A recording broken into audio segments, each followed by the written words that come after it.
سب کو پتہ ہے کون ہے. وہ کہہ رہا تھا کہ یہ کراچی ایک زبان کے بولنے والوں کا شہر نہیں ہے. میں حیران رہ گیا کہ یہاں تک تو آ گئے، کم از کم یہاں تک تو پہنچ گئے. ہم جیسے لوگ کئی دہائیوں سے کہہ رہے ہیں کہ یہ کراچی شہر جو ہے نیو یارک کی طرح ہے، یہ لندن کی طرح ہے، یہ پیرس کی طرح ہے. یہاں ملٹی نیشنل لوگ رہتے ہیں، ملٹی کلچرل لوگ رہتے ہیں، مختلف زبانوں والے رہتے ہیں.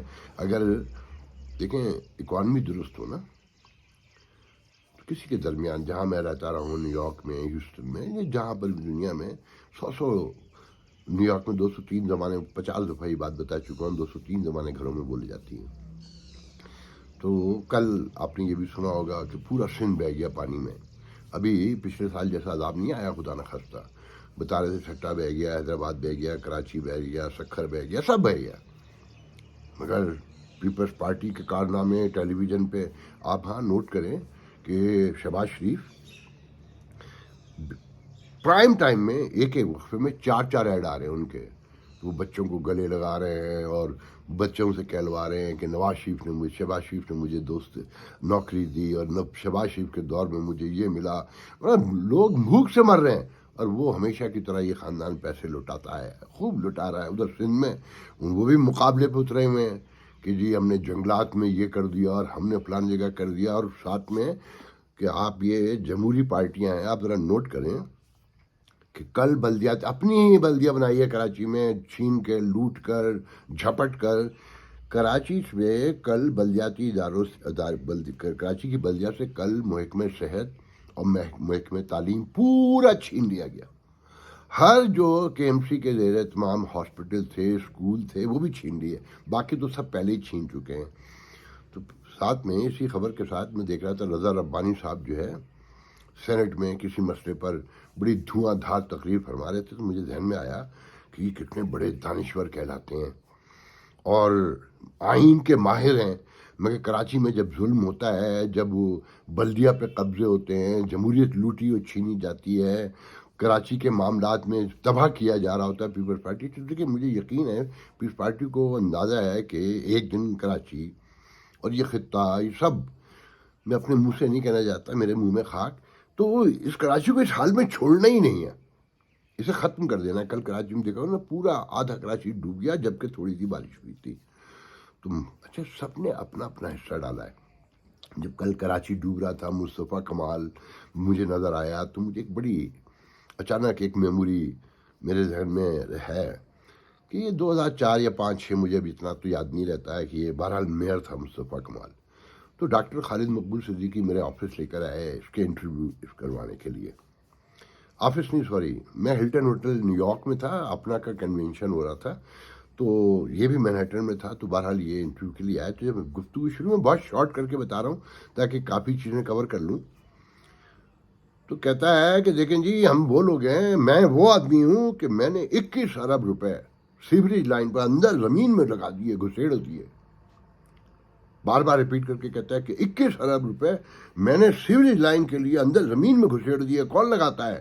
لوگ تو کھمبے لگاتے ہیں، نظر آئے شہباز شریف کی طرح کہ برج بناتے ہیں، کہ میں نے 21 ارب روپے زمین میں لگا دیے. بالکل ایسے کر رہا تھا جس نے اپنی پاکٹ سے لگا دیے اور ناجائز لگا دیے، غلط جگہ پہ لگا دیے. تو آج وہ آپ دیکھ رہے ہیں نا کہ پورا کراچی بہہ جاتا ہے، نہ نالے صاف ہوتے ہیں. مطلب جو کل دکھا رہے تھے حال، یا وہ ہمیشہ دکھاتے ہیں، یا لاہور میں کہ شہباز شریف نے اورنج ٹرین بھی لگا دی اور میٹرو بھی لگا دی، اور اوور ہیڈ تو ابھی تک بن رہے ہیں، انڈر پاس. روز خبر آتی ہے کہ آج افتتاح سے. یاد رکھیے گا، ویسٹرن ورلڈ میں نوٹ کر لیں، روزانہ کے میڈیا چیک کر لیں، جن ملکوں میں حکمران روزانہ افتتاح کرتے ہیں وہاں کوئی تعمیر نہیں ہوتی، اور جہاں تعمیر ہوتی ہے وہاں افتتاح نہیں کرتے. جیسے کہ جن معاشروں میں کتے گھروں میں ہیں وہ معاشرے ترقی یافتہ ہیں، اور جن معاشروں میں کتے باہر گلیوں میں ہیں، آپ ہی کا کھاتے ہیں دیا ہوا اور آپ ہی کو کاٹتے ہیں، جس کی ویکسین تک نہیں ملتی. آپ یقین نہیں کریں گے کہ جب ابھی میں آیا پچھلے دنوں، کراچی اترا، اور رات کے 2:30 بجے میں کراچی، ذہن میں لائیے دنیا کا 5واں بڑا شہر، پاکستان کا سب سے بڑا شہر، اکانومی کا ہب، اس کا میجر ریلوے اسٹیشن بتا رہا ہوں میں آپ کو. اندر ریلوے اسٹیشن میں مین اس پہ گاڑی لے کے انٹر ہوئے سامان اتارنے کے لیے، تو 40 کم از کم کتوں نے گاڑی کو چاروں طرف سے گھیر کر ہمارا استقبال کیا. جو میرے دوست آئے تھے، میں نے ان کی طرف دیکھا تو کہنے کہ کیا دیکھ رہا ہے، جیسا تھا ویسا ہی ہے، بڑھ گیا ہے. اس آبادی میں اب کتے زیادہ رہتے ہیں، انسان کم ہے. اور یہ تو وہ کتے ہیں جو تجھے نظر آ رہے ہیں، ہمارے درمیان جو کتے ہیں وہ تجھے پتہ ہی نہیں ہے. پھر جب میں پلیٹ فارم پر، کیونکہ صبح 6:30 بجے ٹرین تھی، تو میں پلیٹ فارم پہ اکیلا بیٹھا ہوا تھا. اکا دکا لوگ تھے میری بینچ پہ، اور میرے اراؤنڈ کی لیفٹ اور رائٹ کی بینچ پہ تو کوئی بیٹھا بھی نہیں تھا. تو 6:15 بجے، 6:45 بجے یاد نہیں ہے، صفائی والا خاکروب آیا. اچھا، میں پہلے سے دیکھ رہا تھا کہ پلیٹ فارم نمبر 1 پر آج بھی چلے جائیے، جب برسوں سے ہے میں نے دیکھا ہے تو چینج تھوڑی ہو گیا ہوگا. پورا پلیٹ فارم، ٹریک، جو ریلوے ٹریک ہے وہ کچرے سے ڈھکا ہوا تھا مکمل. پھر جب خاکروب آیا تو وہ جو صفائی کر رہا تھا وہ کچرا بھی بڑے آرام سے، جیسے یہ کچرے کی جگہ بنائی گئی ہے، نیچے ٹریک پر کچرا پھینک رہا تھا. یہ کراچی کا ریلوے اسٹیشن ہے جو پاکستان کا سب سے بڑا شہر ہے. باہر کتے ہی کتے، پلیٹ فارم پر بھی کتے ہی کتے، ہر 2 منٹ کے بعد ایک کتا گزر رہا تھا، اور نیچے کچروں کا ڈھیر. ان کو کل وہ فرما رہے تھے کہ جی اس ملک کو سرمایہ داروں نے لوٹ لیا، انہوں نے بجلی چوری کی. میں پرسنل لیول پہ جانتا ہوں، جن کے فنکشن میں جا چکا ہوں، کہ جو نامور ترین پاکستان کے بجلی چور ہیں وہ مسلم لیگ نون میں ہیں، اور ان کے گھروں میں یہ خود جا کر بیٹھتے ہیں، اور انہیں سب پتہ ہے، یہ سب کرواتے رہے ہیں. تو جناب یہ ایسے نہیں بدلے گا، اور یہ امید بھی نہیں ہے. میرے پاس کچھ ایسی ویڈیو ہیں، میرا جی کرتا ہے کہ میں آپ کو دکھاؤں، مگر کیا کہا جا سکتا ہے. آپ یقین کریں، باہر نکلتے ہی سڑک پر یا کسی جگہ چلے جائیے، اگر آپ نے ویسٹرن بیلٹ دکھا ہو تو آپ کو صاف پتہ چل جائے گا کہ یہاں فائنل ڈس آرڈر ہو چکا ہے. یہاں کوئی قانون نہیں ہے، کوئی انصاف، کوئی میرٹ نہیں ہے.